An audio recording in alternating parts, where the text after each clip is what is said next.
Well, which is quite amazing and unbelievable is that you still have thousands of Afghan people, families, who are just in front of three of the main gates of this very airport where this double suicide attack happened yesterday at 6 p.m. And despite the threat, despite lots of rumors, I can tell you, we are just spreading all in the streets of Kabul of multiple more attacks coming, especially in places where some Westerners are or where it's quite crowded. People are still going to the airport with the dream, with the idea of taking a plane. In the place where I'm standing, we are 2 kilometers away in downtown Kabul, away from the airport. And this hotel is also having some foreigners inside, some diplomats. And you have hundreds of people outside with papers, with ideas, with passports, trying to get inside because it's rumored that they could have a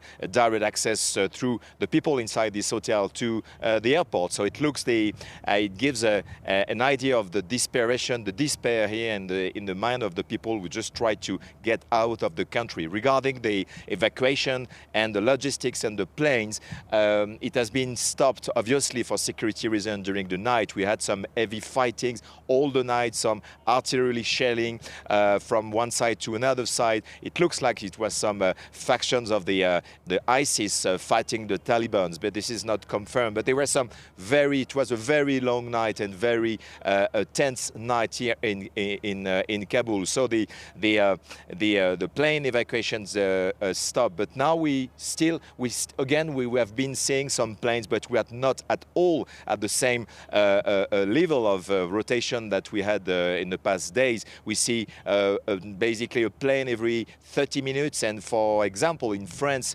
it has been said that the deadline to stop any of the departures will stop 24 hours. They will give 24 hours more. But on the ground, we don't have any confirmation of that. But what we are living here, obviously, is the end of this whole big and probably historical process of humanitarian evacuations of thousands of people out of Kabul. Now, ISK is much smaller than the Taliban, but hasn't this attack thrown into question the Taliban's ability to provide security, to secure the capital and the country? Well, it was probably the design and the idea or the strategy, let's say, of the people who designed or who made this kamikaze attack possible. This on one hand is to show that the Taliban were not in full control in terms of security of the city, despite thousands of people we have been seeing in the last days patrolling. I mean, Taliban fighters patrolling the street, checkpoints everywhere, especially when you want to get out or in of the city. So this is one point, and we were on the ground, not too far away from the bombing yesterday in the airport, and I can tell you we have been easily being processed through the checkpoints. The Taliban were just checking us, but it was okay. So it explained maybe why it was so easy for bombers to get access so close to gate. The other thing, on the other hand, it's also the strategy is to make a lot of casualties. So you have a lot of places like this crowded, so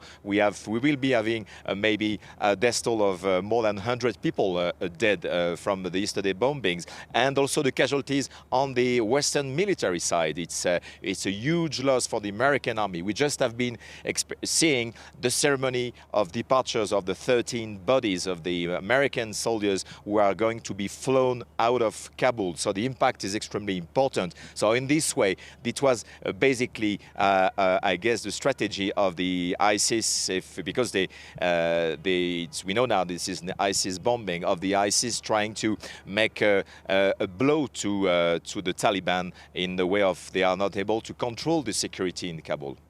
Okay, France 24, Cyril Payen reporting for us on the ground in Kabul. Cyril, you're doing some incredible work. Thanks a lot.